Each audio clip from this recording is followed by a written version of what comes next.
Kasi nanghihina siya, nanlalambot siya. O, tingnan mo, ultimo makibukas ng botelya, hindi mo mabuksan. Kaya magpahinga ka muna hanggang linggo. Oo, huwag ka na munang, alagaan ka niya ni tatay, oh. Kaswet? Pekbuklat na ko.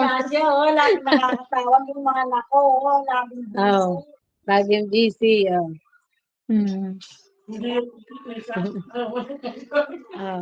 Ayan, oh, masaya ni Kayo. Vilma Santos, pinag-open lang ng, masaya na, oh. I-kiss mo pa yan, Papsi, lalong sasaya. Dapat may kiss. Tissue, wait lang, tita. Kiss mo daw.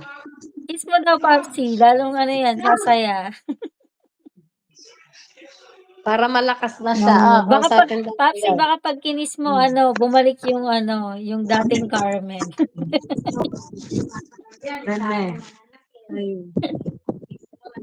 Dito muna parang adobo na. Siguro nga, nasampu na ako. Nakasampu na daw siya. Hindi pa ako nagbubuhat nung Umupo ka kaya sa toilet, ma. Para po Wala. Kumain ka na rin, ma. baka sakali. Ayun na kumain, ano gagawin mo?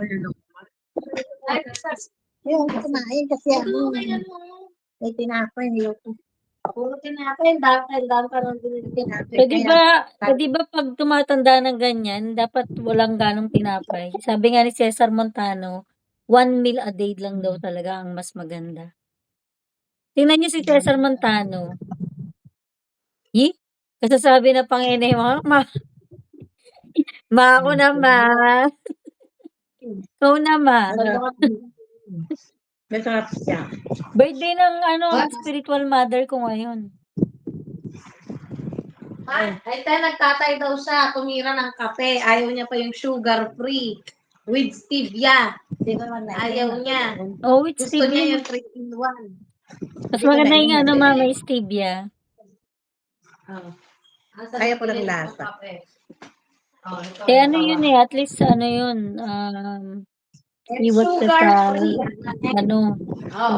diabetes. Sugar-free. With stevia. Alaya ka no lasa, matabang niya. Sabi na.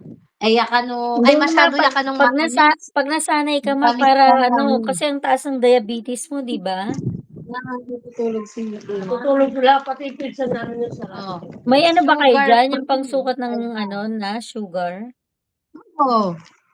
Ayaw niya masyado daw matamis. Di ba pag sugar-free, hindi siya matamis? Meron kang pangano ng ito. Oo, wag ako kumakain na nakakain ka na. Pag bukas, pagising nyo ng umaga. Pili naman, itas mo pag nakakain sa kanila. Kain ka pa. Pwede rin, pero kailangan 2 hours. Ano yung 2 hours?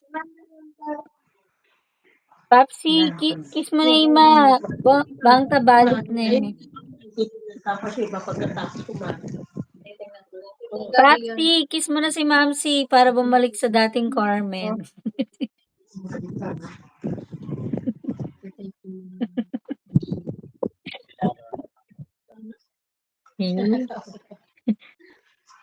Makanyan kay Chura. Puta ka dyan.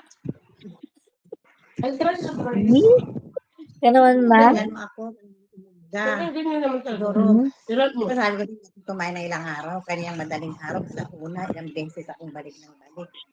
Tapos Samsam sabi niya, ang mabaho daw sa kwarto. Harapan ni Pastor, ganito rin po yung salita. Kumakain si Pastor, sumaiyak. Kanina pa nga, kahit ako nakapakain. Kaiba naman ni Samsam. Doon sa kwarto, sabi ni Samsam? Lola, doon sa kwarto yung mabaho. Nangangamot. Saan ba naman sa akin? Di buksan niyo yung bintana sa gabi.